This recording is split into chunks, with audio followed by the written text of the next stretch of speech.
Bueno, con todos los que nos escuchan, buenas tardes.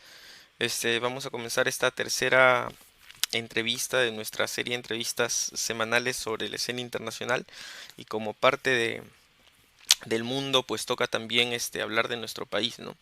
Toca hablar de nuestro país, sobre todo frente a los actuales acontecimientos que están pasando.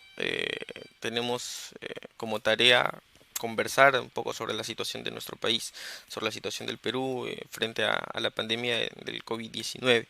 En ese sentido, nos está acompañando hoy el compañero Martín Guerra, compañero colaborador recurrente del Círculo de Estudios del Pensamiento Socialista, militante también de Izquierda Socialista. Compañero, ¿qué tal? Buenas tardes, ¿cómo estás? Buenas tardes, compañero César. Un gusto y un saludo a todos los que están prendidos aquí de la red para escuchar lo que hablamos, lo que conversamos. Habíamos Les agradezco consensuado. además la invitación una vez más. ¿De qué, compañero? Para nosotros también es un gusto contar con tu presencia. Habíamos acordado, consensuado una entrevista que era más o menos la misma estructura que hemos tenido en las entrevistas en general. Un primer momento donde hablemos un poco del contexto del país antes del COVID, de la aparición del COVID. Un segundo momento donde hablemos específicamente de las medidas que se han tomado frente al contexto frente a la expansión de la pandemia, cuáles son las medidas que ha tomado el gobierno, cómo se han enfocado, y un tercer momento de perspectivas. En ese sentido, Sí, sí. sí, en ese sentido, un poco para ir comenzando con esta entrevista, no sé si nos puedes comentar un poco cuál ha sido el contexto previo en nuestro país. No es necesario que tengamos una idea de qué ha sido, cuál ha sido el momento previo a la expansión del coronavirus, porque pareciera que se hubiera olvidado todo el pasado y que estemos fijados solamente en la coyuntura, ¿no? Entonces, ¿cuáles son tus reflexiones? ¿Cuál es tu análisis de la coyuntura nacional antes, ¿no? de la expansión del coronavirus? Bueno, lo que yo veo que estaba ocurriendo en el país, en el Perú, antes de que apareciera el problema este de la expansión del coronavirus y que llegara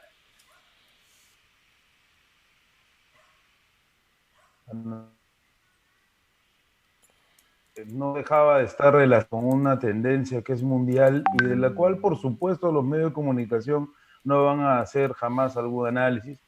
Ya varias veces César Hildebrand y otros periodistas, antes, ya no está ahora, César Lévano también lo dijo, la prensa nacional hace mucho tiempo ya que retrocedió en su deber o capacidad de análisis político. No es una prensa que reproduce lo que le dicen que tiene que reproducir y el análisis político se lo dejan a personajes farandulescos pues, bastante nefastos para, ya ni siquiera voy a decir para la política nacional, sino para el desarrollo del intelecto, ¿no? Entonces, ya no hay esos programas políticos que habían de antaño, que eran programas también con su rollo contrario al movimiento popular, pero por lo menos tenían una ventanita para que algunos representantes del pueblo, o que decían en todo caso que eran representantes del pueblo, pudieran ingresar a debatir ideas. Eso ya no existe. Solamente hay programas políticos cuando se viene un escenario electoral y son totalmente dirigidos y etcétera. O sea, está peor que antes. Entonces, esto que la prensa no ha analizado en nuestro país, salvo la prensa alternativa, que seamos muy sinceros, la lee muy poca gente, eh, por temas de capacidad de llegada, de tiraje, ¿no? O hasta por participación en las redes y el espacio radioeléctrico reducido. Es el tema de que el capitalismo como sistema económico está en crisis probablemente terminal. Las crisis terminales no quieren decir que va a concluir el capitalismo mañana, ¿no? O en un año, pero que ya inició un proceso en donde no puede resolver los inmensos problemas que ha generado, eso es indudable. Entonces, cuando ocurre esta crisis, hemos visto en los últimos años, la última década, que hay cierto nivel vemos que por algunos lugares del mundo, por ejemplo, son elegidos presidentes, candidatos o candidatas con discursos directamente fascistas, mientras que en otros países también capitalistas, no, son elegidos más bien unos liberales con un discurso moderado. Entonces, pareciera que no hubiera un concierto entre ellos, ¿no? Si analizamos las decisiones del G7, del G20 y de otros grupos económicos y políticos del mundo, del foro de Davos, etcétera, vemos que no siempre están de acuerdo. Y no siempre están de acuerdo en temas de qué. Por ejemplo, calentamiento global. Por ejemplo, firmar acuerdos para reducir los gases de efecto invernadero. ¿No? No están de acuerdo en cómo debe desarrollarse el mercado. Ni el mercado interno, ni los mercados, por ejemplo, de fármacos, los mercados armamentísticos, etc. Entonces, solo viendo esas contradicciones, llegamos a la conclusión de que hay gente que va a tratar de defender el capitalismo como está en este momento, destruyendo, contaminando, ¿no? Y que no van a querer realizar ningún tipo de arreglo a esa situación, y otros que vamos a creerles francos liberales, van a seguir con el rollo de que el liberalismo no es neoliberalismo y que el capitalismo todavía tiene un espacio en el mundo, sin darse cuenta que el neoliberalismo es el hijo más lógico del liberalismo y que se puede parchar y existir. Eso se vio aquí. ¿Y dónde se vio? En las disputas que se dan a partir de la elección de 2016, y ya existían esas disputas, pero se notan más en la elección de 2016, el triunfo de Kuczynski contra el Fujimorismo, que para nosotros era dos aspectos de la misma moneda, dos caras de la misma moneda, pero en realidad no son tan así. Y eso se vio en la confrontación ya a nivel congresal. La caída de Kuczynski, Kuczynski debió caer desde hace varias décadas, ¿no? Pero Por un su tema caída biológico y cronológico. No, mentira, es una broma. es una broma, pero sí, pues, ¿no? Debió caer, ¿no? Sin embargo, cayó por un tema absolutamente burgués y, por supuesto, esa caída del presidente Kuczynski tenía el trasfondo de una guerra de posiciones entre los que están dispuestos a llevar el capitalismo como sea y aquellos que, por permanecer en la hegemonía del poder y en el nivel más alto de la jerarquía de clases sociales, están dispuestos a entregar concesiones. Son los que podemos llamar de alguna manera los conservadores y los liberales. Pero en nuestro país es muy compleja la cosa. Los conservadores vendrían a ser los fujimoristas y los apristas. Conservadores en el rollo, más allá de que la vida privada lo sean o no. Ya sabemos a qué se oponen ellos, ¿no? Se oponen al matrimonio igualitario, el aborto terapéutico, la enseñanza de la sexualidad en los colegios, etcétera, cosas pues que sorprenderían a cualquier habitante del resto de continentes en el planeta, ¿no? Pero ellos se oponen a eso, aunque si revisamos su vida privada y los actos mafiosos en los cuales se encuentran, de conservadores, bueno, en el discurso, ¿no? Es que en realidad esa es la esencia del conservadurismo, doble moral. Y el liberalismo, por otro lado, que plantea pues un capitalismo con rostro humano, un capitalismo de libertades, un capitalismo que significa democracia plena, quiere decir que como hay democracia, todos tenemos las mismas oportunidades, entre comillas, para poder competir, generar empresa, y en generar empresa generamos trabajo para el Perú que amamos, y al generar trabajo hay pleno empleo y todos somos felices, ¿no? Entonces, ese capitalismo representado por los que criticaban al Fujimorismo, y supuestamente por Kuczynski, y los liberales que se pusieron alrededor, incluso muchos de izquierda, ¿no? Autodenominados de izquierda. Entonces, ahí triunfa el liberalismo. Sale Kuczynski, hay una pugna muy interesante que algún día habrá que escribir profundamente sobre ese año, del 2017 a 2018, y se llega al escenario de disolución del Congreso, en donde se van, pues, ¿no? Chao. Chao. A los fujimoristas y los apristas, y entonces hay un escenario en donde terminan robustecidos los partidos políticos del liberalismo con una serie de variantes, de liberalismo de izquierda y liberalismo de derecha, de todo tipo, ¿no? Y algunos que resucitaron camuflándose. Entonces, esto es interesante y mi risa no es de burla, jamás podría burlarme de la desgracia que nos está tocando a todos. Pero cuando todo parecía que el liberalismo tenía una hegemonía, viene la pandemia. Y entonces el liberalismo tiene que enfrentar esa grave crisis, tratar de solucionar los temas de la pandemia.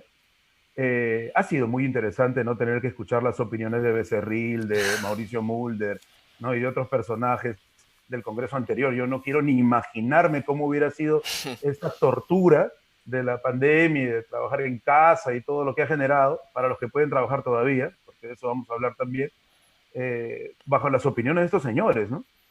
No me quiero ni imaginar. Lo cual no quiere decir que las opiniones que hemos escuchado vertidas desde el liberalismo sean las más correctas. Entonces, concluyendo, el escenario que se vivía aquí era un escenario de pugna entre dos sectores de la derecha por el pastel de los recursos del Estado. Y cada uno de acuerdo a su manifestación política, a las ideas que defiende, ¿no? A sus características especiales. Y ahí quería terminar una idea que planteé al inicio. En el Perú todo es distinto. ¿Por qué? Porque ese conservadurismo que quiere mantener el capitalismo como sea, sus defensores son dos partidos surgidos de las masas populares, no surgidos de las oligarquías, ni tampoco de un sector alto de la clase media o clase media alta. El APRA surgió de las masas populares, con clase media, pero de las clases populares. Y el fujimorismo, ¿quiénes son sus votantes? Son las clases populares. Entonces, el conservadurismo en el Perú tiene ese rostro, tiene un grueso de población que lo sigue, que es conservadora porque se le ha entregado durante décadas una educación conservadora, religiosa, en el sentido más negativo de la religión, no en el sentido de la fe, ni de la creencia en un mundo mejor, ni en el amor universal. Eso no criticamos de ninguna fe, por cierto, ¿no? El caso es concreto. Una de las primeras leyes que plantea este nuevo Congreso, ¿cuál es? El día de la oración.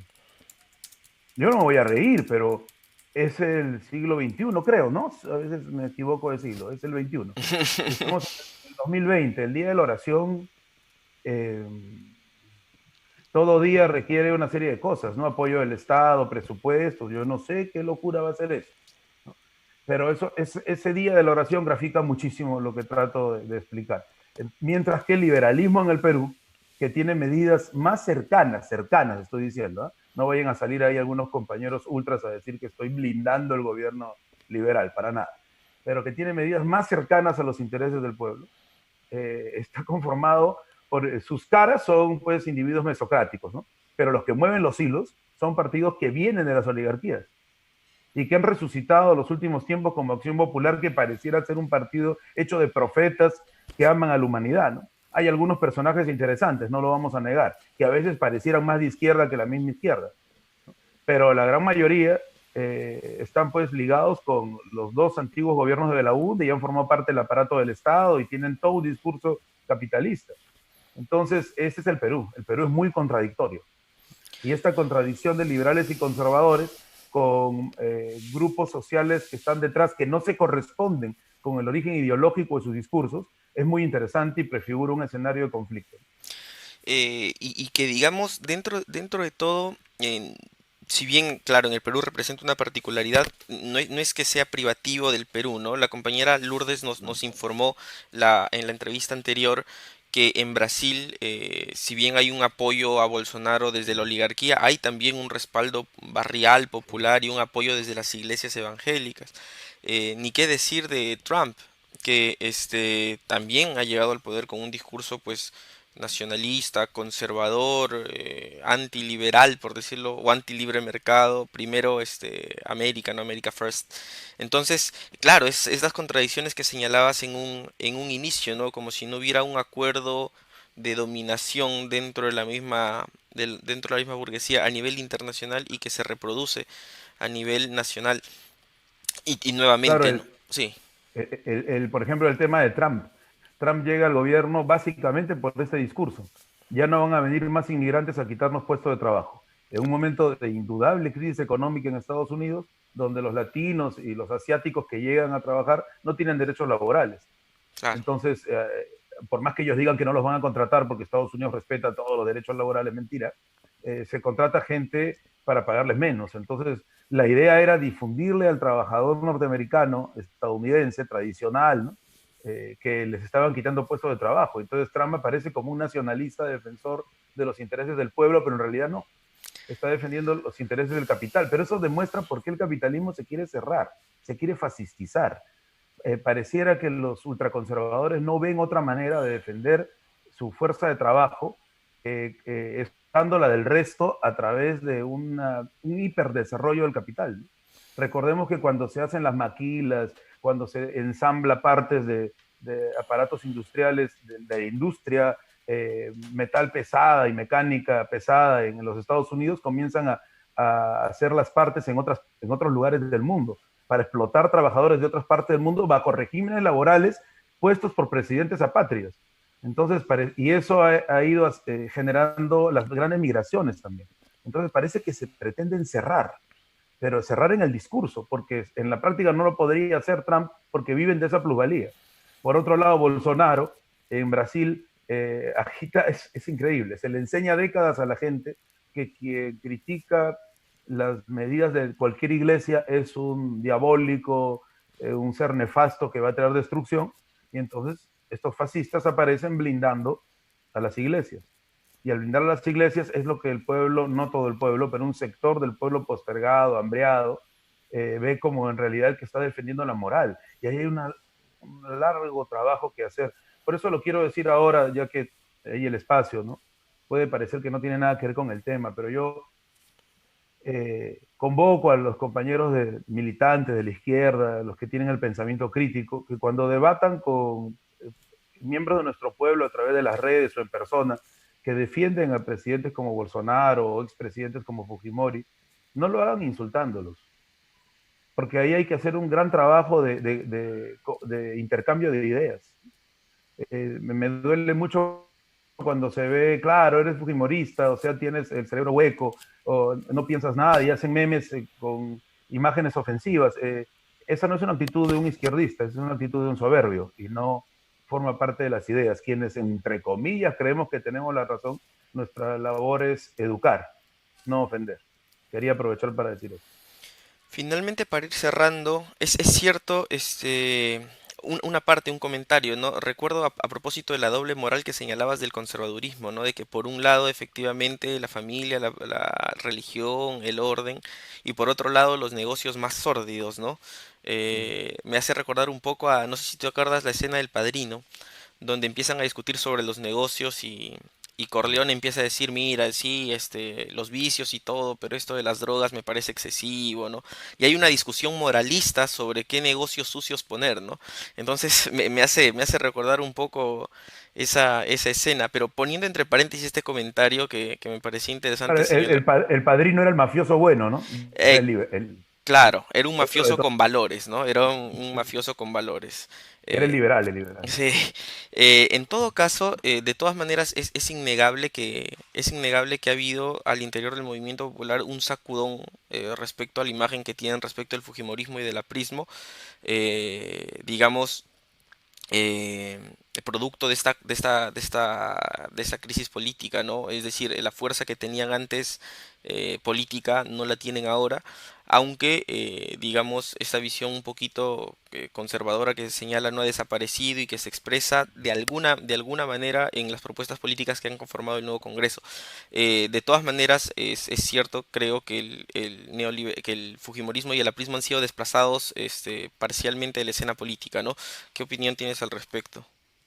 Como tú dices, parcialmente, ¿no? En esa reunión del Ladrino que señalabas, ahí estaban todos además, ¿no? Conservadores y liberales. Bueno, pues buen ejemplo. Sería bueno hacer uno de esos memes que hacen cambiándoles lo que dicen. Me da buena idea. Bueno, han sido desplazados parcialmente porque si, como todo parece indicar, viene una crisis económica a nivel mundial, pero que aquí podría generar miles de despidos y miseria, el aprismo y el fujimorismo van a aprovechar para señalar que eso se debe no a la crisis económica mundial ni a un sistema nefasto, sino a la administración de Martín Vizcarra, ¿no? Entonces, y a todos los que han estado detrás, que por supuesto para los fujipristas son los comunistas, los que gobiernan con Vizcarra. Bueno, entonces pueden resucitar, porque sus planteamientos, prepárate, van a ser bastante izquierdistas en materia económica y política. Ellos se camuflan, ¿no? Si el espectro político gira a la derecha, ellos se ponen hacia la izquierda. Si gira hacia la izquierda, se ponen a la derecha. Entonces, en el discurso, por cierto. Entonces, ellos podrían regresar. El problema es cómo evitamos que regresen, ¿no? Con Y relación, es un compa- trabajo de masas muy fuerte que hay que hacer. con relación, compañero, justamente al trabajo de masas y a las tareas políticas que corresponden, me parece que se hace evidente en la coyuntura actual del coronavirus que, digamos, hay una cierta legitimidad de parte del gobierno de Vizcarra al interior de la sociedad, ¿no? cuando el gobierno ha ido anunciando las medidas de, digamos, estado de emergencia, cuarentena, etcétera, etcétera, no ha habido una resistencia organizada, aunque recientemente se deja ver por fin un movimiento popular que ya no puede aguantar más la forma que ha impuesto Vizcarra de vivir con esta cuarentena. Pasando con esto ya al tema en cuestión, ¿no? ¿Cómo ves tú las medidas que ha ido tomando el gobierno de Vizcarra con relación a la expansión del coronavirus? Cuál es el balance que tienes de este mes y medio casi mes y medio o más de mes y medio, marzo, abril, no, mes y medio que hemos estado viviendo en nuestras casas, en nuestros domicilios, ¿no? ¿Qué medidas ha tomado Vizcarra? ¿Cuál ha sido la orientación de estas medidas? No sé si puedes comentarnos tu opinión.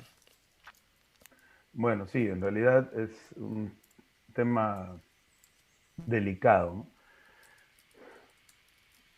Si el mundo no fuera como es, probablemente ni el virus tendría esa capacidad destructiva. Se ha especulado mucho sobre el virus y mejor no entremos aquí en materia de especulación de cómo se desarrolla, quién lo lleva, quién lo trae, ¿no? Pero sí hay datos interesantes que parecen indicar que esa cepa se ha robustecido porque hay una transformación en la naturaleza en todo orden. Y esto es una responsabilidad del sistema, ¿no? Cuando se dice, mira lo que el hombre ha hecho, que además de ser muy machista de la afirmación, porque masculiniza, ¿no?, a la especie, no son todos los seres humanos, ¿no? O sea, ¿qué culpa tiene el obrero más humilde, el campesino productor de todo lo que comemos a diario, de que el sistema, eh, el medio ambiente esté así, ¿no?, colapsando? Eso es un modo de producción que está destruyendo el sistema porque es eh, depredador, genera consumismo por todo lado, se generan productos que son innecesarios, ¿no?, de acuerdo a la moda, a la tendencia, o concentramos por épocas, por grandes épocas, adicción a determinadas cosas como lo fue el arroz en su momento, después el azúcar en su momento, las en su momento y ahora una gran cantidad de fármacos. Entonces, si no existiera el sistema y el mundo no fuera como es, probablemente las soluciones de haberse dado una pandemia serían distintas, pero lamentablemente es así. Entonces, no se puede uno oponer a la cuarentena por oponerse, porque el problema es que está demostrado que los contagios están aumentando, ¿no? Y claro, ahora todo es por televisión, tú conoces el tema, yo también, no sé, hacen unos circos de las curvas, ¿no?, que son chistosísimas además, porque en primer lugar, hasta ahora no he escuchado a ninguno que explique las curvas del gobierno, que las comprenda, ¿no? Porque hay un tema ahí. Nos están explicando curvas de acuerdo a la movilización de un sector de población que supuestamente representa en escala a la totalidad, pero no es tan cierto. Hay que ver ahí regiones, eh, eh, segmentos por edades, ¿no? El coronavirus golpea más a los ancianos, no todas las regiones tienen la misma capacidad de población de niños, de ancianos, de jóvenes. O sea, es un engañamuchachos de cómo se plantea el análisis de las famosas curvas. Y ahora ya se les escapó de las manos porque ninguna curva en este momento los va a ayudar a señalar que están disminuyendo los contagios o que vamos por buen camino, ¿no? Entonces, claro, ahí entonces viene el ataque de los medios y del gobierno a la población. Es la población la que genera el contagio porque se moviliza. Y entonces viene la pregunta: ¿quién no va a querer, en su sano juicio, estar en cuarentena para no enfermarse?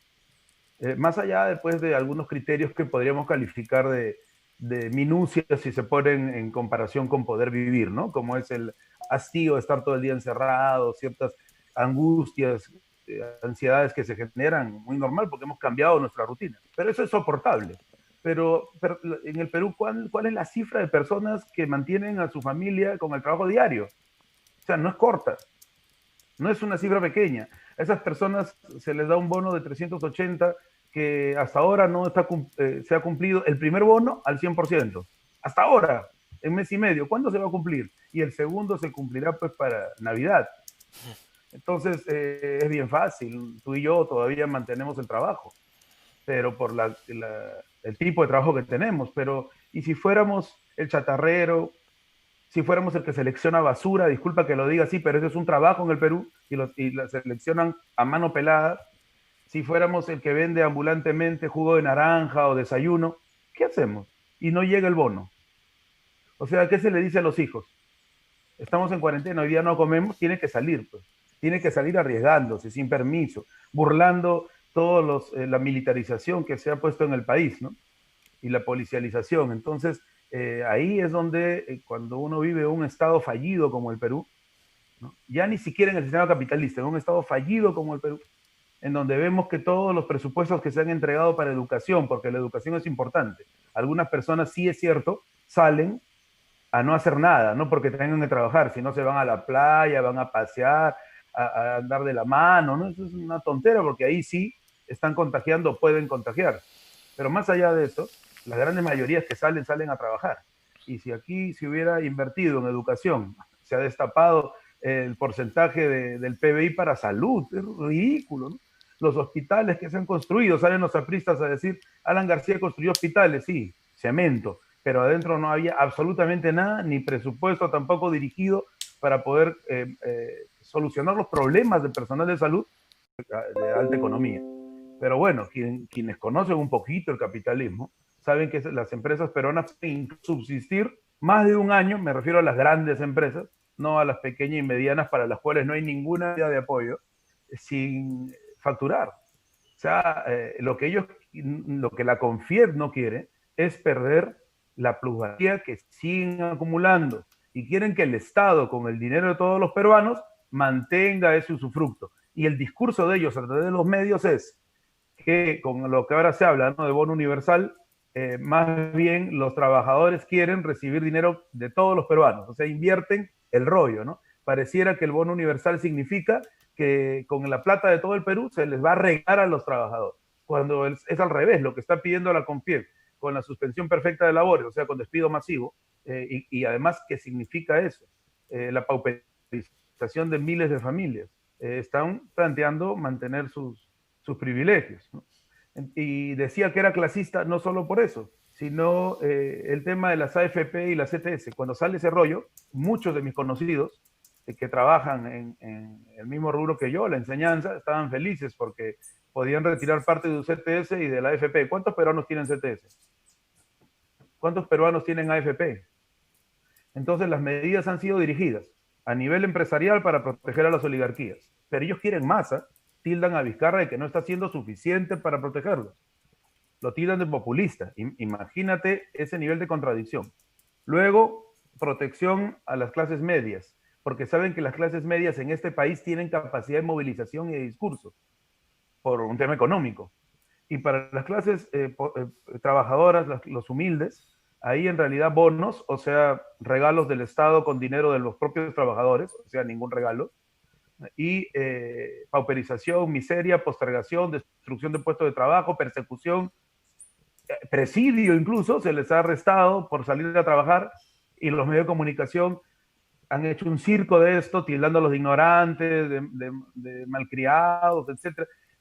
Yo he enumerado varios de estos labores nefastas de la prensa donde han ofendido a los trabajadores, se han acercado a humillarlos, no los han dejado ni siquiera opinar.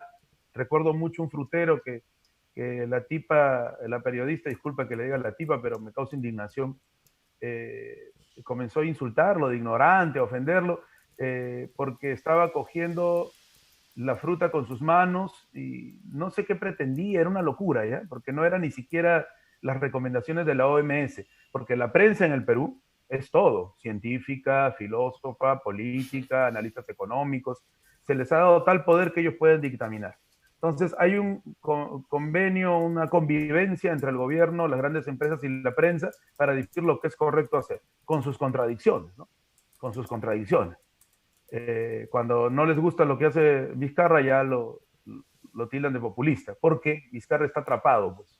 Vizcarra es el representante de ese liberalismo que decíamos al inicio, que necesita desarrollar algunas medidas populistas para no perder el aval popular. Si no, el liberalismo se desarma, y eso nos faltó decir. El liberalismo no tiene masas detrás, el conservadurismo sí. Entonces se ha derrotado parcialmente a los fujimoristas y los apristas. Pero si Vizcarra pierde ese apoyo popular que tú has señalado, sí lo tiene, y es un apoyo bien interesante. apoyo popular en la cuarentena, apoyo popular en lo mejor de alguna de las medidas que ha dictaminado para socorrer a la población. Pero en cuanto a los derechos laborales, han habido ya 3 campañas por internet criticando la suspensión perfecta de labores, señalando que la crisis la pagan los ricos y han sido muy aplaudidas por la población. Ahí se ve en la cantidad de porcentaje que se ha tenido como tendencia. Y eso que estamos dentro de casa. Si esto fuera una marcha, una movilización, yo auguro que sería muy exitosa. Pero esa misma población que reclama contra las medidas más derechistas de Vizcarra está a favor de la cuarentena y está a favor del respeto de quedarse en casa, obviamente, para salvaguardar la salud, no en contra del trabajo, ¿no? Ni del derecho del trabajo. Entonces, el pueblo está educándose, estamos como pueblo aprendiendo. Creo que esta crisis nos va a desarrollar más como pueblo organizado. Va a ser, hay que ver lo bueno de lo malo, va a ser muy buena para la generación y el desarrollo de la conciencia. Porque concluyendo esta parte, si, repito, si Martín Vizcarra pierde popularidad, el liberalismo ha sido derrotado, aunque haya cerrado el Congreso. Vienen elecciones y regresan con fuerza y con una fuerza inusitada, porque podrían decir, ven, teníamos razón. Lo que este señor decía y todos sus acólitos decían y los comunistas decían, en la pandemia se vio que no pudieron resolverlo y ahora tenemos una crisis económica derivada de los problemas de la pandemia y acentuada por este gobierno y por todos los que estuvieron de acuerdo con el cierre del Congreso. Entonces, el fujimorismo y el aprismo regresarían con una fuerza temible, diría yo, ¿no? ¿Y qué? Porque todavía hay un grueso de población que tiene este discurso de que lamentablemente desarrollaron con fuerza esos gobiernos neoliberales, ¿no? El discurso del sálvese quien pueda y al mismo tiempo del padre que todo lo resuelve, entre comillas, cuando en realidad no resuelve nada. Sí, de hecho que hay varios insumos que ha señalado para comprender nuestro país, ¿no? Eh, y yo coincido con el hecho de que el conservadurismo, bueno, el fujimorismo y el aprismo, no, digamos, a diferencia de los liberales, no tienen masas populares. Y me atrevería a decir que es por esto que los liberales de derecha buscan siempre jalar a los liberales de izquierda para que les proporcionen esa masa, ¿no es cierto?, que no tienen y que de alguna manera les va a permitir pues articular un programa liberal reformista, ¿no? El problema es que, claro, finalmente, como señalas, los liberales de derecha siguen siendo pues hipotecados a las oligarquías, siguen siendo hipotecados a las oligarquías y es imposible pues que puedan hacer reformas populares, reformas en favor al pueblo, no siempre van a poner por delante el interés de los grupos empresariales. Y sin Claro. embargo, este equilibrio, porque digamos, Vizcarra es un equilibrista, ¿no? Anda por una cuerda floja siempre y a veces se va para la izquierda y a veces se va para la derecha de acuerdo a lo que indique la situación. Y digamos, mucha parte de la izquierda liberal se ha visto ahora seducida y atraída por la propuesta de Vizcarra, primero, del bono universal, y segundo, de cuando ha deslizado el impuesto a a la riqueza, ¿no? O a la renta. Parece que se hubieran olvidado de que la semana pasada nomás estaba aprobando la suspensión perfecta, de que el lunes nomás estaba reglamentando la suspensión perfecta. De pronto Vizcarra dice bono familiar, impuesto a la riqueza, tímidamente, ¿no? Balbuceando, porque además el presidente balbucea, ¿no es cierto? Y ya se presenta como triunfo por parte de cierta izquierda institucional y liberal, ¿no? ¿Qué opinión te merece este, digamos, este festejo de parte de este sector de la izquierda respecto de la propuesta de Vizcarra que aún no está en papel y que aún no se sabe en qué términos se va a realizar, ¿no? Digamos, ¿cómo contrasta esta propuesta de Vizcarra con la medida de suspensión perfecta de la obra? Claro. ¿Cómo tiene Hay sentido? dos cosas. La primera, en el concierto internacional, Vizcarra hereda de Kuczynski el tema del Grupo de Lima, Cártel de Lima, como le llamamos, creado para pretender ahogar o asfixiar a Venezuela, ¿no? Pero ahora resulta que el Grupo de Lima tiene los gobiernos más terribles frente al coronavirus. ¿Cuántos muertos hay en Estados Unidos? El país más perfecto de la historia, que en todas las películas salva a la humanidad, ¿no? Imagínense, no ha podido salvar del coronavirus. ¿Qué pasaría si llegaran en realidad los extraterrestres a destruirnos, ¿no? Que siempre llegan a Nueva York, por cierto, ¿no? Sería terrible, ¿no? ¿no? Felizmente eso no existe o no se da, pero bueno. Mis amigos ufólogos se van a molestar cuando escuchen que dije eso no existe. No existe hollywoodescamente, ¿no? Pero bueno, Bolsonaro, Duque, Piñera han tenido unas medidas económicas terribles en épocas de pandemia. En Colombia se han despedido de arranque, ¿eh? No ahora, hace un mes, miles de personas. O sea, un enfermo y Duque ya estaba firmando decretos contra los trabajadores.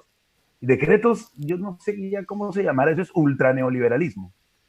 Y Piñera lo mismo. Y Bolsonaro, hay que defender la economía. El tipo no entiende que la economía está hecha por personas, ¿no? ¿No? Producción, distribución y consumo se generan las personas, incluso en capitalismo, ¿no? O sea, no estamos dando ningún curso socialista, ¿no? Pero el tipo no, hay que proteger la economía. Entonces, Vizcarra se ha dado cuenta que sus socios, y no Vizcarra, del sector liberal, sus socios del Grupo de Lima son, en materia económica, fascistas, extremos, y en materia política, perdón, en materia económica, no saben lo que están haciendo, ¿no? En crisis. No es lo mismo el neoliberalismo en épocas fuera de pandemia que el neoliberalismo en pandemia. Y hay cosas que hay que ajustar incluso desde el punto de vista neoliberal, pero como ellos pasan a la ganancia, a la plusvalía directamente, no, yo creo que a veces no hay un entendimiento del problema. Pero por otro lado hay otros presidentes que no parecieran no estar muy definidos ideológicamente, pero que tienen ciertas medidas a favor del pueblo, como Alberto Fernández en Argentina. Y Alberto Fernández fue uno de los primeros en plantear el tema del bono universal y el impuesto a la riqueza. Entonces, yo creo que por ahí son las lecturas de Vizcarra. Obviamente que el bono universal fue planteado por el pueblo, ¿no? Aquí en el Perú, a través de las redes. Se hizo una campaña, los trabajadores, etcétera. Yo creo que el equipo de Vizcarra recoge esto, lo lanza, como tú dices, ahí es populista absoluto, de manera de granjearse pues el aplauso de la población mientras lo van trabajando. Yo creo que ni siquiera saben muy bien cómo va a ser el tema, pero lo van a ir pensando. Y yo creo que eso se corresponde también, y tú sabes de estos temas, si nosotros hacemos en este momento una ligera fórmula, cuántas personas se le ha aplicado la prueba y cuántos contaminados han salido de esa aplicación. Y luego la cantidad de personas a las cuales se le ha aplicado la prueba, calculamos a toda la población por ese mismo porcentaje, nos va a salir una cantidad de contagiados. Nos estabas comentando, Martín, el tema del clasismo al interior de la... Primero, una cuestión, estoy utilizando la antena de mi celular, entonces creo que voy a tener un poco menos de tiempo porque consume más megas. 20 minutos para terminar todo. Primera esta parte, tal vez unos 3-4 minutos para cerrar. Lamentamos con todos los problemas logísticos. Las redes están saturadas por temas, bueno, que ya conocemos. No tenemos la mejor conectividad, uno. Y dos, me parece que mucha gente está conectándose y en ese sentido bueno, las redes están cayendo, ¿no? Entonces, Martín, nos comentabas un poco el carácter clasista de las propuestas que había sacado el gobierno de Vizcarra, ¿no? A propósito del bono universal, a propósito también del supuesto impuesto a la riqueza, ¿no? No sé si puedes continuar, por favor.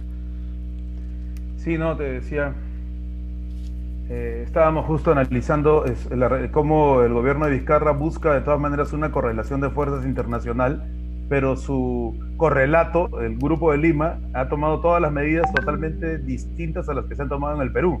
Tienen muy parecidas en el tema laboral, sobre todo en el tema de la suspensión perfecta, pero incluso el tema de la suspensión perfecta de labores es mucho más suave que el colombiano, ¿no? O que el chileno, ojo.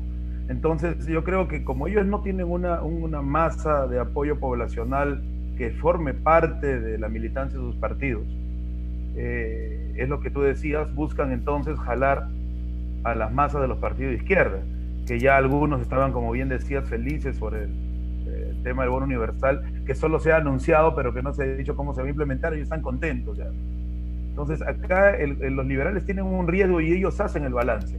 si nosotros damos toda la razón a las medidas de extrema derecha, entonces ya no tenemos el aval ni siquiera mínimo de la población y desaparecemos. Y si le damos la opción a la izquierda, esto se radicaliza y el siguiente gobierno es un gobierno de izquierda, etc. Entonces se queda en el medio. Y en teoría política, el que se quede en el medio desaparece. Entonces están condenados a desaparecer por una opción o por otra opción.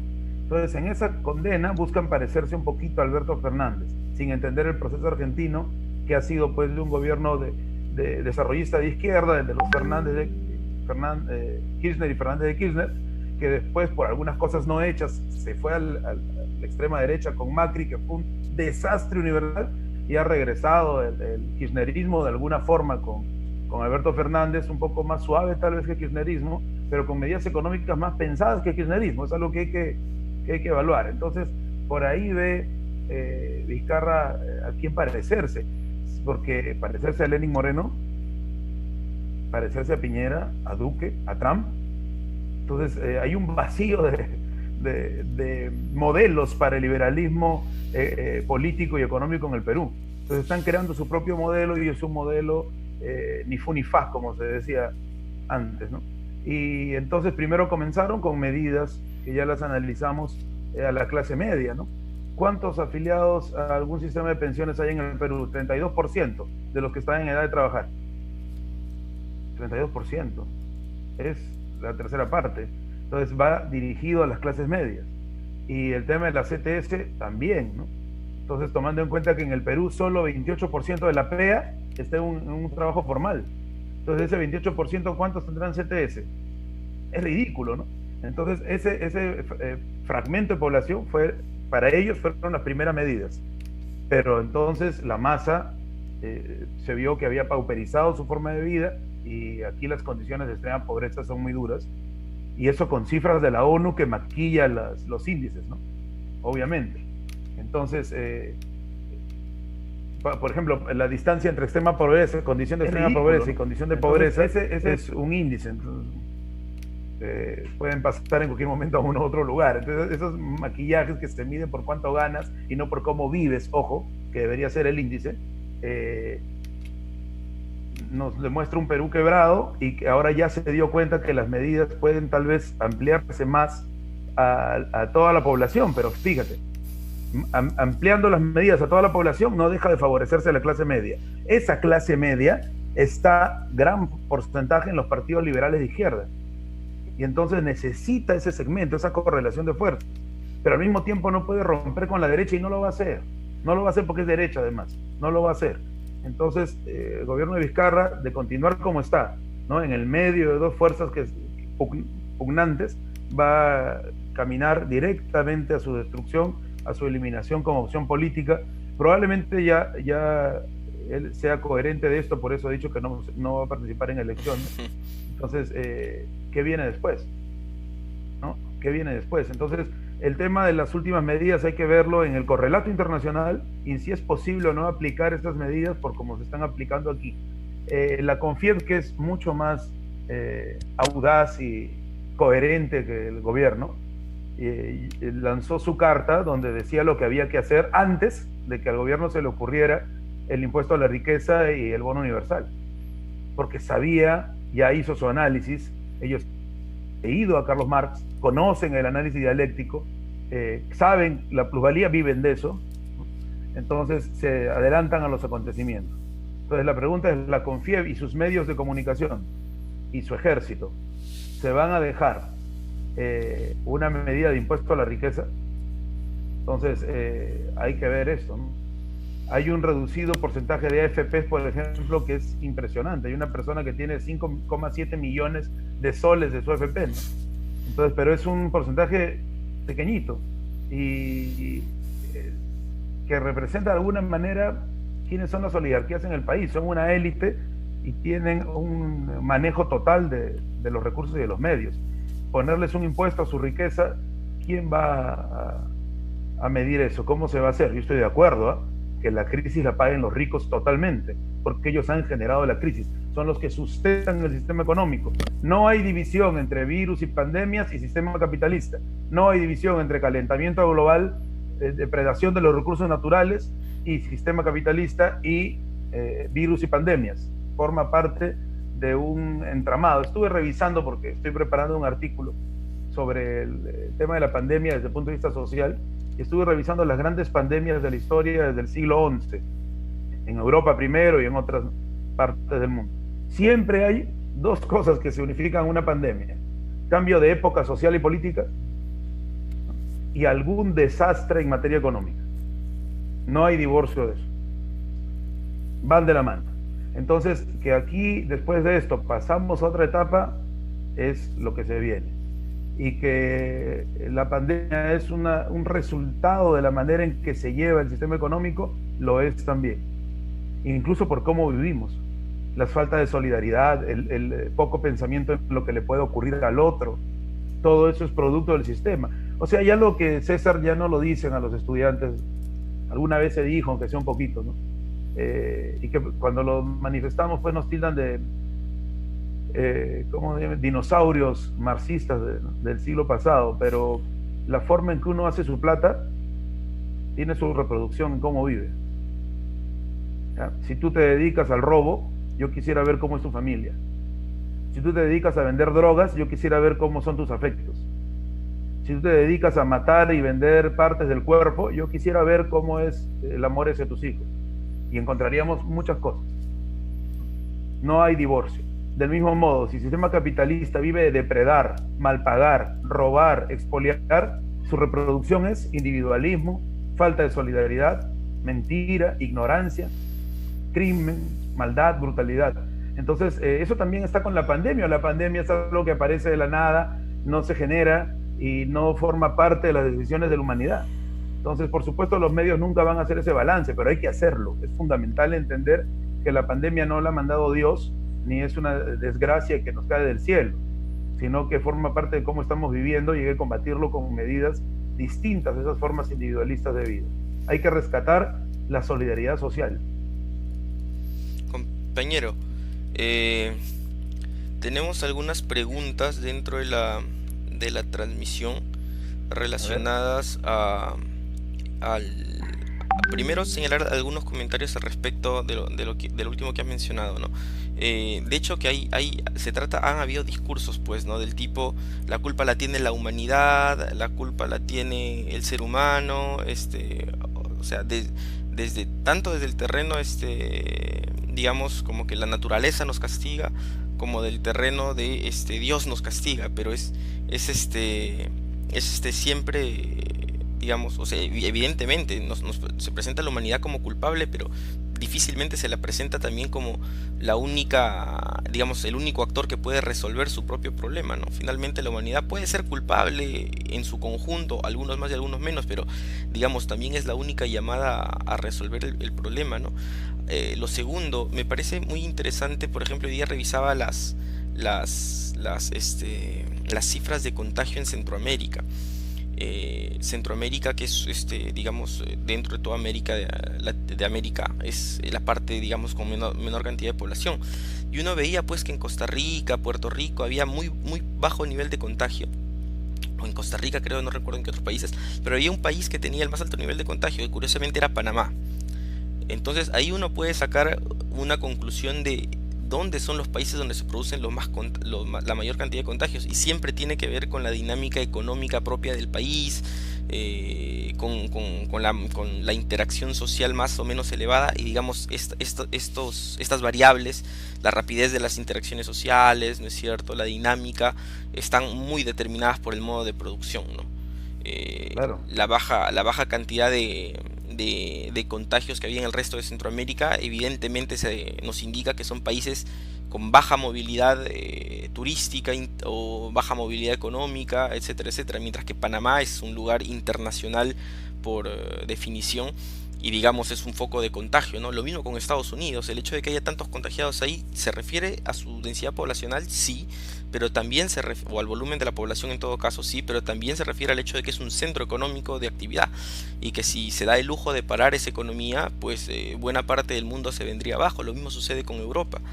Veíamos las cifras de infección en los países asiáticos y en los países europeos y era evidente que la dinámica social marcaba mucho el nivel de contagio. Entonces eso para tomar en cuenta un poquito lo que tú señalabas, ¿no? En qué medida se ligaba el modo de producción, la forma concreta del modo de producción con la expansión en mayor o menor medida del coronavirus, ¿no? Una segunda reflexión que yo tenía al respecto era, claro, Antes de tu segunda reflexión, añado algo para eso, brevísimo. En sí, Nueva York, la mayor parte de muertos son latinos y orientales porque ellos siguen trabajando. ¿Y a qué se dedican? A manufacturar la alimentación que se va a llevar a las casas de los que están en cuarentena. a propósito, mi hermano me pasó justo una investigación de la Universidad de Nueva York, donde se señalaba, pues, donde se identificaba ya estadísticamente que el virus no era democrático, pues, ¿no? No era democrático. Habían determinados sectores económicos y determinado tipo de trabajos que estaban específicamente ligados a una mayor infección del virus. Lo tengo por ahí, te lo voy a pasar en algún momento, pero Claro, está, son o sea, latinos, afrodescendientes, los que tienen las menores condiciones de vida. claro, Es pero clarísimo. lo que demostraba ahí era que incluso el hecho de ser latino o afrodescendiente estaba, o sea, era un mayor impacto porque estos grupos se dedicaban a determinados trabajos, que son los que tú señalas, ¿no? Claro. Trabajos donde hay mucha mayor probabilidad de contagiarse. Entonces, finalmente son las relaciones sociales de producción las que determinan el tema de que si es si hablamos de una pandemia es porque el mundo está conectado, pues. O sea, si no hubiera un comercio tan dinámico, transacciones de un país a otro, una globalización capitalista, no podríamos hablar de pandemia, porque lo que se produce en China se queda en China, lo que se produce en Estados Unidos se queda en Estados Unidos. Entonces, hasta la expansión del virus está determinada por las relaciones sociales de producción. O sea, podían haber epidemias como la peste negra en el siglo Claro. XIV o en el XIII, pero es pandemia porque el mundo está conectado. Entonces, digamos, el mercado mundial determina, las relaciones sociales de producción determina el grado de expansión incluso de un virus, ¿no? Hay gente que quiere hacer abstracción de estas cosas, pero bueno, pasemos a Pero también algo importante que nos estaba yendo. Sí, Cuando comenzó la pandemia en el Perú, yo observé que la Sierra Central no tenía ni un caso y se mantuvo así un tiempo. ¿Por qué? Porque si bien es cierto, la pandemia del coronavirus o del COVID-19 no es democrática, ataca directamente a los más humildes, y eso se ve en características étnicas y económicas lamentables en nuestro mundo, también es cierto que quienes la han llevado a todas partes no son los pobres, son los ricos, claro, de los que sus están viajes y metidos sus en ese reuniones. circuito comercial, en ese circuito Claro, económico, totalmente. las zonas más pobres del Perú no tenían, ahora ya tienen. ¿Quién ha llevado? Cuando han ido a hacer las visitas de salud. O sea, terriblemente, quienes no tenían porque no tienen condiciones altas de vida, en ese caso jugaba a su favor, han terminado contaminándose. O sea, hay que tener bien en cuenta, la movilidad social de la pandemia se inicia por los que más tienen, pero los más afectados son los que menos tienen y los que producen la riqueza, los trabajadores. Con respecto, compañero, pasemos a las preguntas. Son tres. La primera se refiere a la ineficiencia a la hora de distribuir los bonos y las canastas, que es un tema estructural, logístico del Estado. La segunda se refiere, bueno, la tercera se refiere a lo mismo. Hay dos preguntas que se refieren a lo mismo.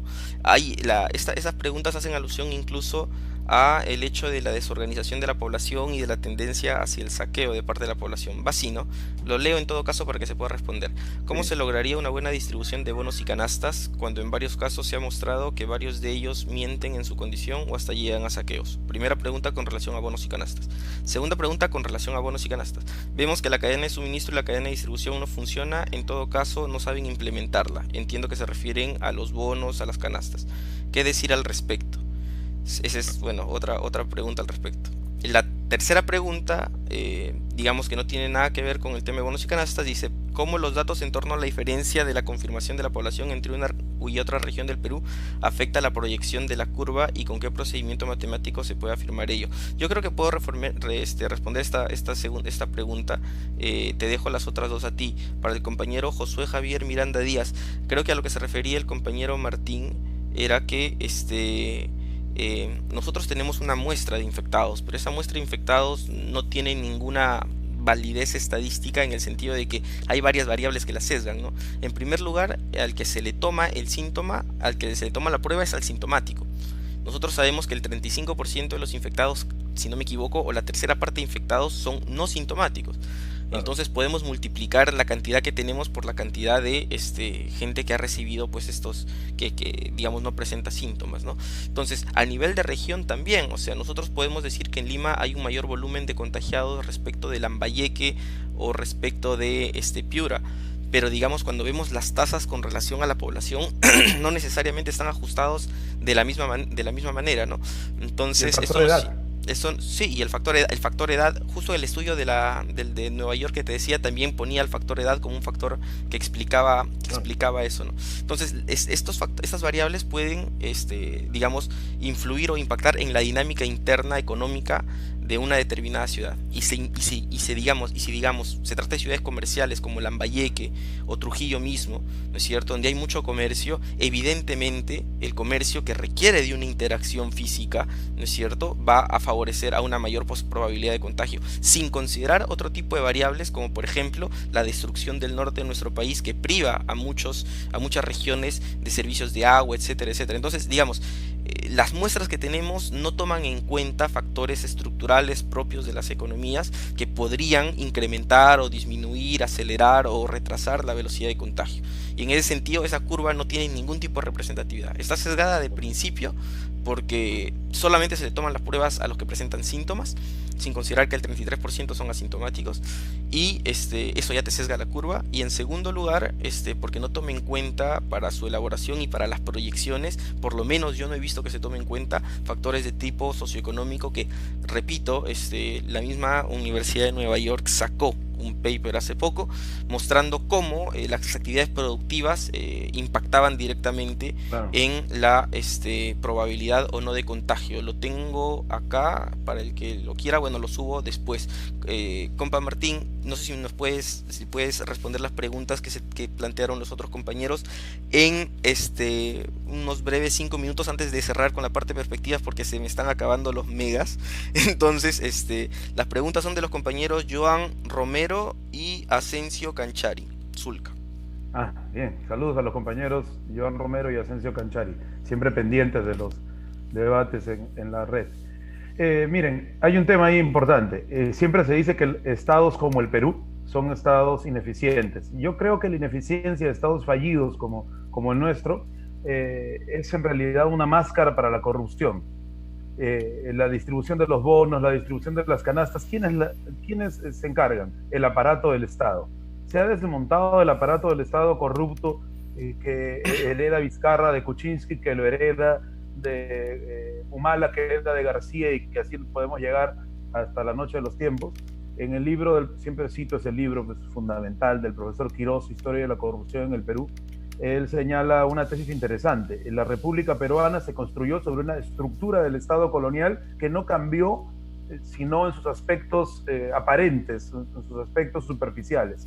Pero la forma de que ese Estado y sus canalizadores y articuladores pudieran funcionar sirviendo, entre comillas, a la población y ejecutando sus labores, era la misma forma colonial con otros nombres.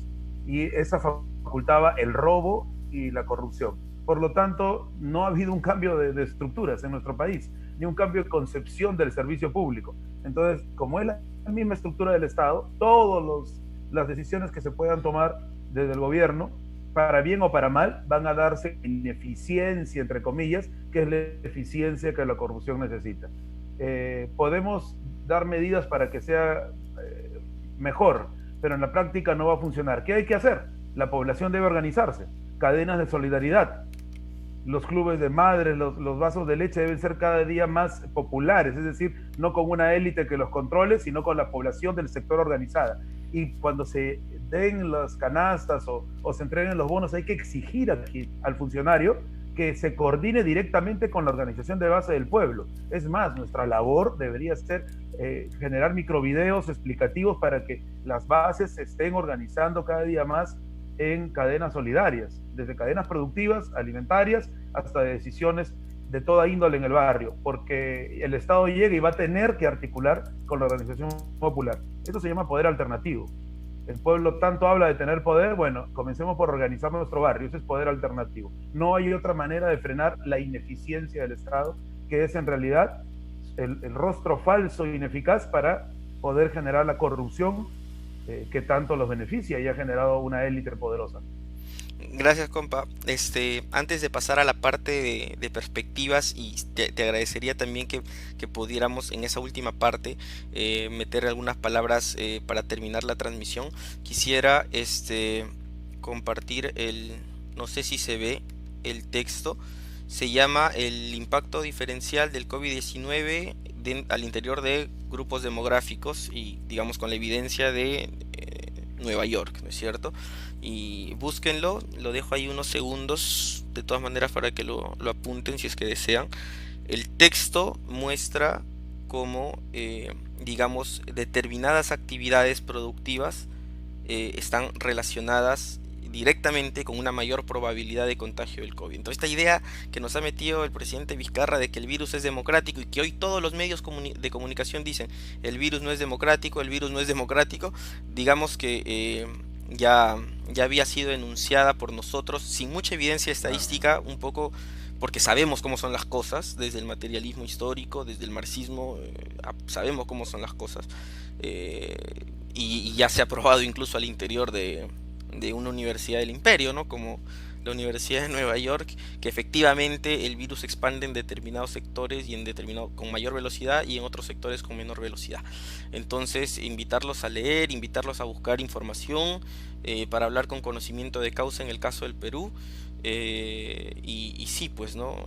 Un poquito también romper con este discurso del virus democrático. Compa Martín, ¿cuáles serían, dado el panorama que nos has presentado, las perspectivas que ves para nuestro país? Has hablado de organización como un factor importante.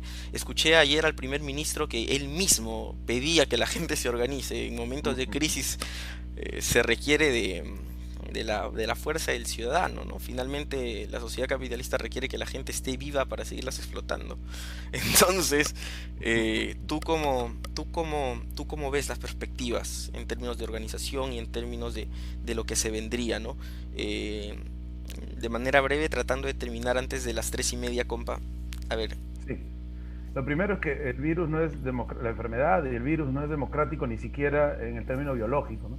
Porque no es lo mismo que le dé a un joven que ha crecido en un distrito del sector A de la ciudad y que ha comido muy bien toda su vida y que tiene los mejores médicos, se dice enfermara, que le dé a un señor de 66 años o una señora de 70 años que siguen trabajando todo el día, que comen mal, que comen a deshora, que no tienen el insumo y la ingesta de kilocalorías necesarias para generar un organismo sano. No es igual, pues los últimos citados se mueren rápidamente o quedan mal. En cambio, el joven señalado va a tener, no necesariamente va a salvar la vida o se va a curar, no digo eso, pero tiene más tendencia a que esto ocurra. Entonces, no es democrático ni siquiera biológicamente. Y esa aseveración de análisis biológico no está divorciada del social, porque hemos visto pues que cada organismo vive en un determinado lugar, en una clase, está relacionado con temas económicos, sociales, etcétera. Así que eso fue una de las, no sé qué decir, de las frases del presidente Vizcarra que él suele balbucear y a veces sin sentido, ¿no? Medio cantinflescamente, pero bueno.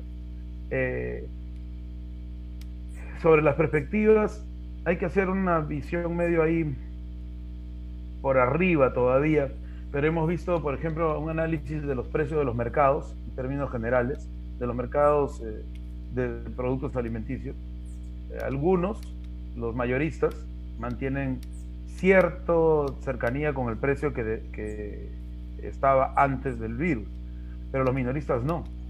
Están subiendo los precios y cuando uno les pregunta por qué, no reclamándoles, ¿no? Sino una pregunta para dialogar y entender más la realidad, porque si tratas mal al que te está robando, en ese caso no vas a obtener ninguna explicación, ¿no? Y de repente no te está robando, es porque le ha costado más caro también. Entonces algunos nos cuentan que para los minoristas, una cosa es el mayorista vendiéndole al público de a pie y otra cosa es cuando el mayorista le vende al minorista. Ahí es donde descarga toda la necesidad de ganancia que tiene porque también le ha costado el traslado de la zona de producción. Entonces ya se están dando problemas, ya por el tema de la cuarentena, mucha gente ha dejado de producir. También por el tema de que al dejar de producir se deja de percibir capital. No hay un banco agrario en nuestro país, el Estado no ha preveído esa situación para socorrer a los productores agrarios. Entonces todavía esto no es terrible, pero si continúa la cuarentena y eso sigue dándose como está, y además lo que sí se está ocurriendo es la pauperización del bolsillo del grueso de la población, entonces va a haber extremos muy marcados, ¿no? Trabajadores que no pueden vivir de un bono y que además no lo han recibido todavía y que no pueden trabajar, que tienen que ir a comprar a un mercado donde los precios están más altos que antes de la cuarentena y que es inaccesible, va a reducir su ingesta alimentaria necesaria, no va a poder brindar a su familia las condiciones mínimas de vida. Se han dado por ahí algunas medidas con la luz y el agua, etcétera, pero que se están quedando caldos de cultivo para una crisis económica, definitivamente, ¿no? Sobre todo, ¿por qué? Porque las empresas grandes están exigiendo que el Estado los socorra. O sea, ellos no quieren pagar los resultados que la crisis trae, si fuera democrática, para todos. No quieren gastar ni un céntimo. Entonces, si el Estado burgués, creado para explotar a la clase trabajadora y beneficiar a las clases poseedoras, termina apoyando como la CONFIEP, al gremio de los empresarios, quiere, y al mismo tiempo hay una crisis mundial que va a golpear el consumo, entonces la población va a tener dificultades. Se vienen grandes dificultades económicas, yo creo que eso es indudable y va a ser en todo el mundo, hay algo que va a cambiar, todavía no se nota muchísimo, pero se va a ir notando ya, y entonces la crisis económica que viene y la pandemia que estamos sufriendo nos han mostrado también el rostro del capitalismo. El capitalismo no está preparado para un tema de salud, mucho menos para poder desarrollar condiciones de vida plenas para la población. Ante esto, la única manera es la organización popular. Tenemos que agitar organización popular. En el caso de las redes se ha logrado con estas 3 campañas que se han dirigido exitosas, ¿no?, para que el gobierno entienda que el pueblo exige que la crisis la paguen los ricos y que no queremos la suspensión perfecta de labores. Se ha logrado exitosamente, puede ser mejor, pero ahora tenemos que ir a las cosas ya menos de redes y más de trabajo social directo, organizar cadenas productivas, organizar la solidaridad en los barrios, organizar el reparto de los alimentos, el reparto de las canastas, el reparto de la ayuda social a partir de las propias fuerzas. Eso es crear poder alternativo. Y cuando se crea poder alternativo, los que nos explotan comienzan a preocuparse más, ¿no? Les pido también a través de las redes revisar la ley de gatillo fácil que sacó el Congreso de la República, donde además de permitir el disparo para proteger la vida de los soldados y los policías, hay fragmentos de unos textos, mejor dicho, que hablan también sobre prevenir los saqueos, ¿no? Y que esta forma de actuar va a ser utilizada en los saqueos. O sea, eso fue hace un mes y ya se preparaba el Estado burgués y el aparato burgués para posibles saqueos. ¿Por qué se preparan para posibles saqueos? ¿Acaso ellos conocen sobre la crisis que viene? ¿Acaso tienen más datos que nosotros no manejamos? Entonces, yo no estoy diciendo que el saqueo sea una medida popular organizada, no estamos planteando eso, pero ¿cuáles son las condiciones en las cuales se saca una ley? Una ley responde a un problema, no responde al que se me ocurrió. Entonces, hay tantas leyes que están durmiendo el sueño de los justos y que ayudarían a la población y sacan inmediatamente una ley represiva. El Estado se ha militarizado, la cuarentena está militarizada, y eso significa que lo primero que hace el Estado burgués ante una pandemia es proteger la propiedad privada y proteger el status quo. Ojo con eso. Quiere decir que ven amenazados su status quo y su propiedad privada. Entonces, el pueblo organizado tiene también que proteger su organización, tiene que proteger a su gente, a nuestro pueblo, tenemos que protegernos y tenemos que plantear también medidas orgánicas, es decir, población que se organiza para solucionar problemas antes de esperar que un Estado que surgió para explotarnos pueda ayudarnos en realidad a soportar la crisis como se debiera. Eso no significa que no hay que presionar y exigir que lo haga, porque constitucional y legalmente ese Estado nos representa. Entonces, pues, que haga el máximo posible para solucionar los problemas mientras nosotros también nos organizamos. Compañero, listo. Gracias por tu participación, por tu colaboración. De todas maneras, quedan muchas tareas pendientes. Hay unos comentarios del compañero Joan, nuevamente. La primera, relacionada a cómo se podría llevar una adecuada prueba a algún asintomático si no sabemos que puede estar contagiado o no. Es una pregunta interesante. Eh, yo creo que se está utilizando bueno, también tiene mucho que ver con la capacidad que tiene el Estado para, en términos Ni de para los sintomáticos profesionales. tiene, ni para los Claro, sintomáticos tiene. eh, Conozco casos que se demoran 10 días en ir. es un Imagínate un tema de asintomático. falta de presupuesto de salud, ¿no? Entonces ahí, claro, una vez con la soga al cuello, se tiene que hacer lo que se debe hacer. Nosotros nos remitimos a denunciar que los datos no son exactos, pero sabemos también que las condiciones actuales, pues, de descuido de casi 30 años de la salud, desde Fujimori hasta el señor Vizcarra, hacen imposible, pues, que en términos objetivos se pueda hacer otra cosa, ¿no? Hay técnicas que podrían apoyar, como la georreferenciación, ¿no? Encuentras una persona infectada y, digamos, dibujas un perímetro alrededor y a ese perímetro lo intervienes. Entonces focalizas un poco la distribución de pruebas. Puede ser, se me ocurre.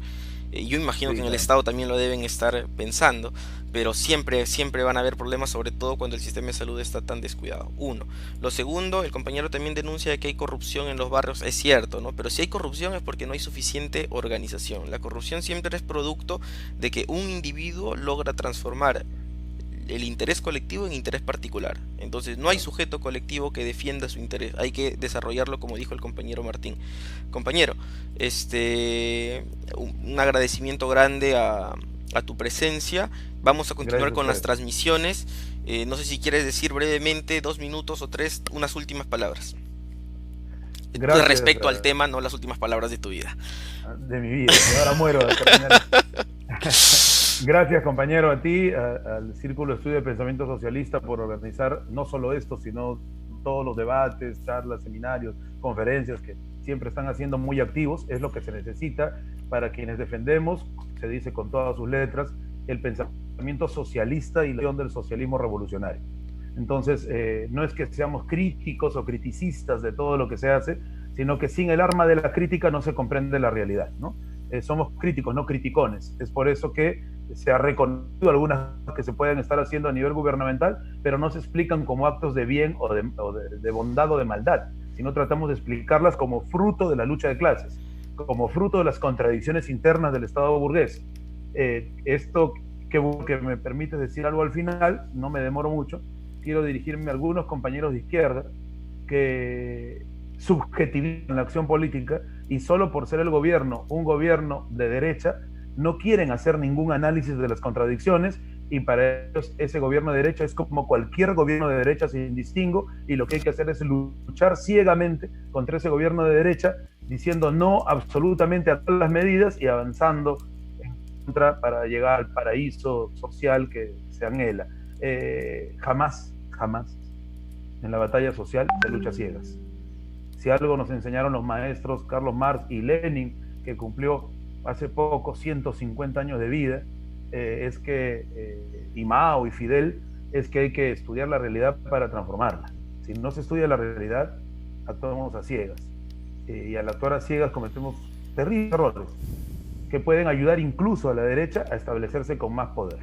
A veces actuando a la loca, sin diagnóstico social, podemos terminar ayudando a nuestro peor enemigo.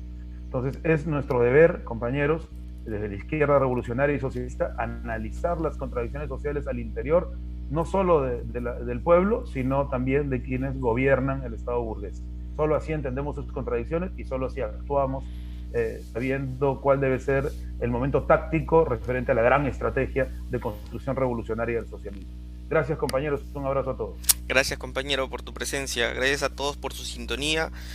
Vamos a continuar más adelante, tal vez la próxima semana o la subsiguiente con más transmisiones.